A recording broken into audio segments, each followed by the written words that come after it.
tem que criar um script, tá, para poder fazer a distribuição. Tá? A documentação, eu confesso, não é muito eficiente, não está reunida em um só lugar. Tá? Tem que catar muito no Google essa documentação.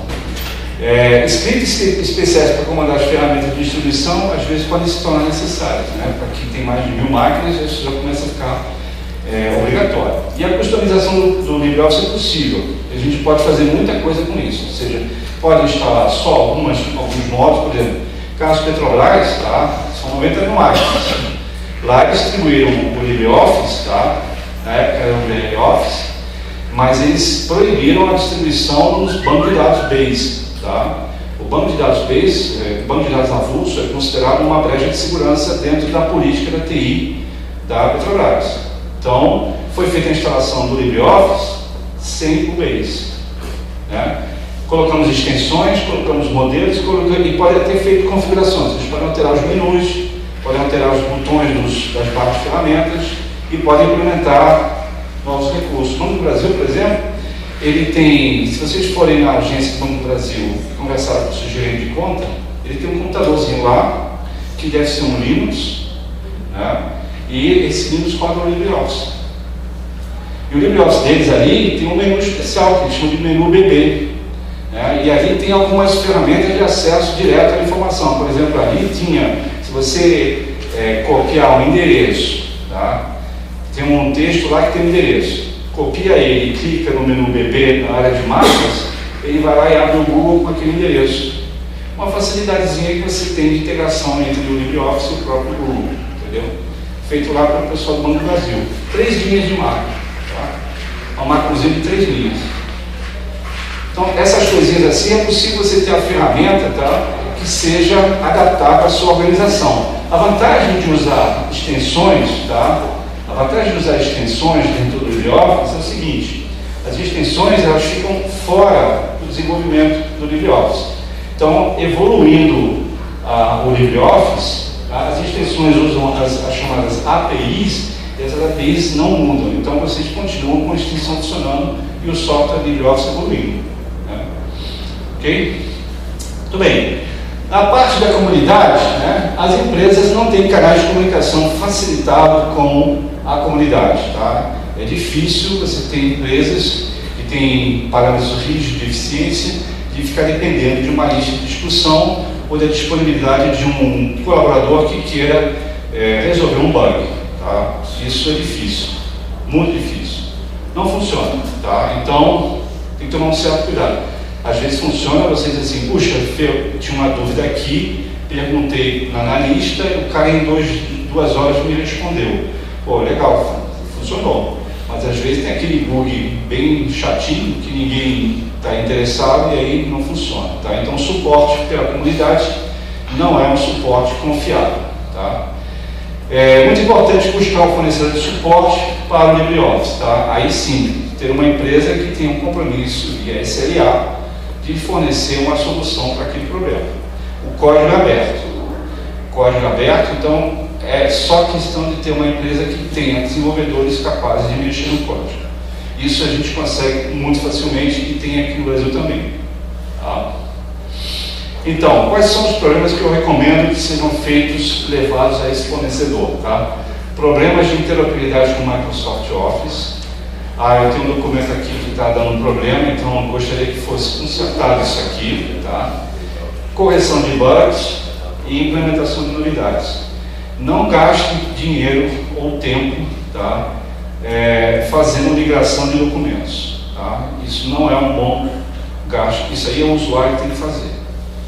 Tá? O usuário tem que fazer, porque ele vai fazer uma vez que ele coloca tudo dentro do ambiente do LibreOffice, os problemas vão parar.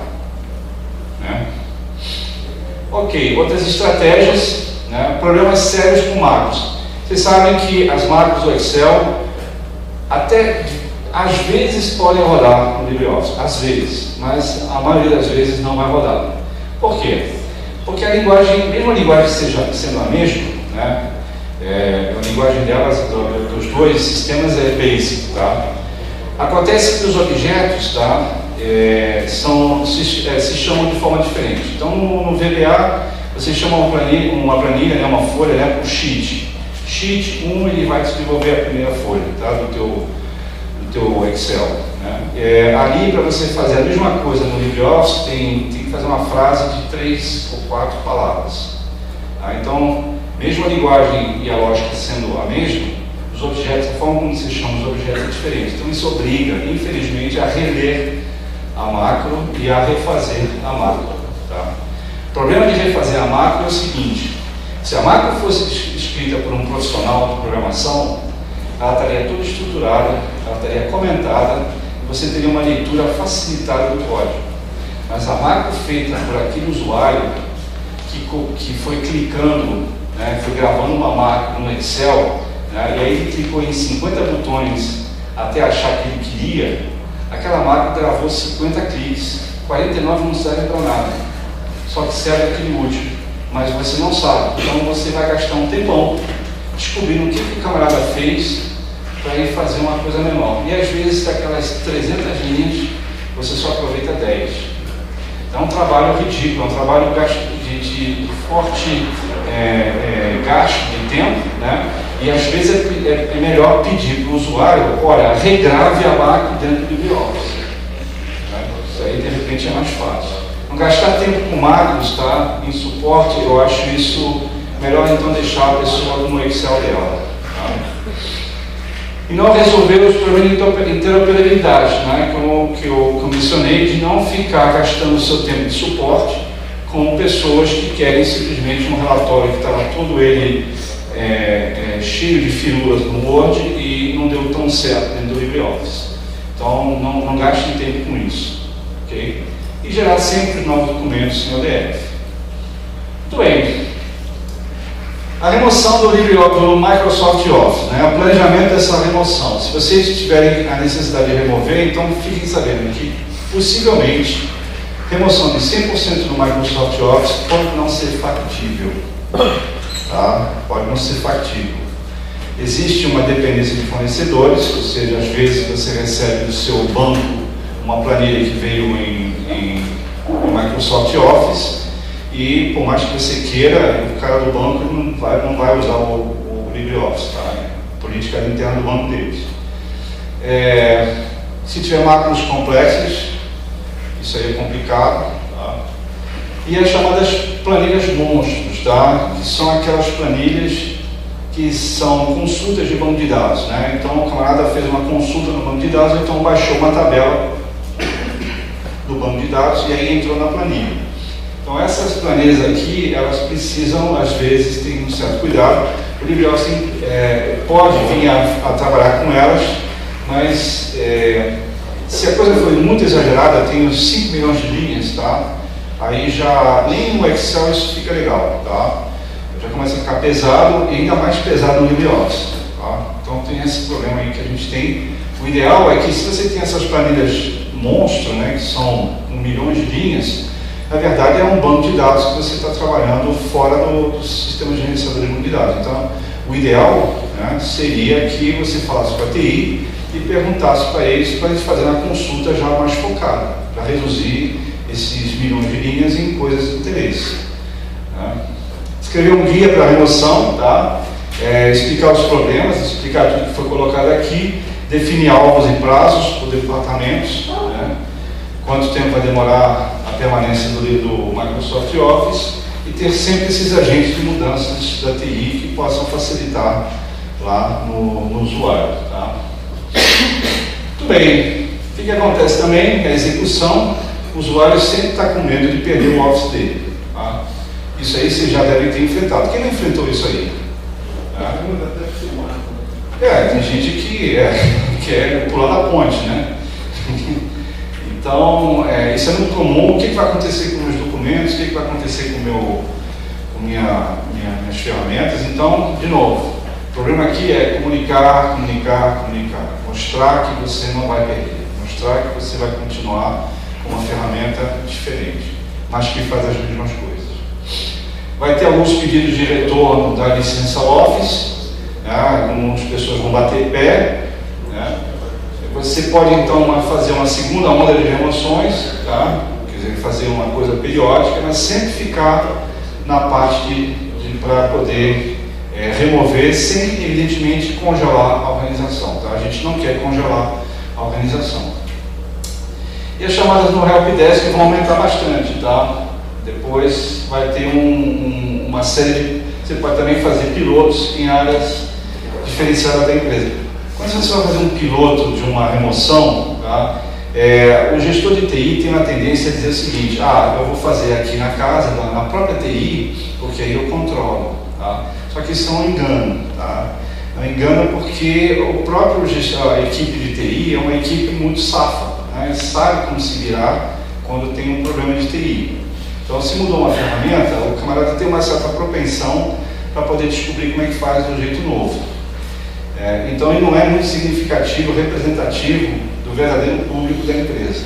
Tá? Então, se vocês têm um outro departamento, por exemplo, pega um departamento de compras, ou não, compras não, estratégico, um departamento de RH, um departamento de contabilidade, aí vocês podem tentar fazer uns testes lá para verificar o tamanho realmente do problema.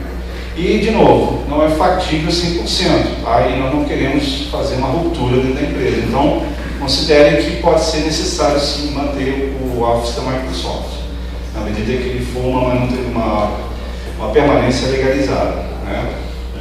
Ok, então, fatores críticos de sucesso. Né? A comunicação de porquê, o que e quando do LibreOffice. Né? Comunicar, isso é muito importante. Tá? Fale com as pessoas. Preparar o Helpdesk para tratar com o aumento de demanda por ajuda. Essa coexistência do LibreOffice com o Microsoft Office, vocês podem tentar botar prazos, tá? Mas a nossa estratégia, em vez de ser de remoção pura e simples, tá? Tornar irrelevante o Office da Microsoft, tá? Torná-lo minoritário, isolá-lo, criar uma cerca em torno dele. E cobrar por licença da Microsoft, tá? Para as unidades que não querem mudar. Se tem uma unidade ali que diz, não vou mudar, etc., então coloque isso na conta dele na hora que ele vai fazer o orçamento para o ano que vem. Tá? Cobrar licença, né, e impedir ou então restringir o retorno do Microsoft, ou seja, tenta isolar para evitar que ele volte a se espalhar, porque ele é uma praga, é um vírus terrível. Tá? Ok? Algumas preocupações, tá, do Calc, né? O Excel, ele se tornou o canivete suíço do gerente, tá? Essa é a minha experiência, tá? O gerente, ele conversa Excel, tá? Então, ele vai pedir lá que você faça um monte de planilha, ele quer números, tá? Ele vai querer ter relações de aumento de vendas, mercado, custo, despesa, gasto, blá blá blá. O assunto do gerente é enxergar e interpretar números. Né? Então, joga qualquer coisa no Excel, aí o Excel entendeu isso, joga qualquer coisa dentro que a gente se vira para dar um resultado. Tá? Muitas vezes é bagunça, tá? Se o gerente não souber o que está acontecendo no Excel, vai sair bagunça. Tá? Mas o que acontece é isso aí, a gente tem o Excel lê TXT, lê HTML, tá? Lê agora o próprio Excel, o próprio CSV, etc. O que tem muitas vezes, isso é muito uma esperteza que tem no mundo Windows, tá? É o falso XLS. Né? O que é o falso XLS? Eu já encontrei muito disso aí. É um arquivo que a gente chama de CSV, que é um arquivo de dados separados por vírgulas, né? Só que a extensão do arquivo, tá? Passa a ser XLS. Aí você acha que tem uma planilha lá dentro. Mas quando você vai ver, não, tem um arquivo texto ali dentro. Só que o usuário acha que isso é coisa de Excel. E o LibreOffice, só agora na versão 4, já está entendendo esse CSV e já tem uma inteligência melhor para poder rearmar uma planilha de dados a partir de um CSV. Antigamente, o LibreOffice, quando esbarrava num arquivo desse, ele dava uma janelinha para o usuário definir as colunas de cada um desses dados. E isso, o usuário que nunca tinha visto isso, saía gritando: nossa, uma janelinha aqui, não estou entendendo nada. Esse era um problema que nós tínhamos. Né? E agora não, agora o LibreOffice já faz isso direto. E outra coisa é HTML. O LibreOffice agora entende tabelas em HTML. Tá? E consegue importar essas tabelas. As macros, né, é um assunto complicado, eu volto a insistir. Tá? Desenvolver macros no LibreOffice ainda é uma coisa chata, porque a gente tem uma API fraca, uma IDE, né, que é um sistema de desenvolvimento fraco, né, ele é muito complexo. Né.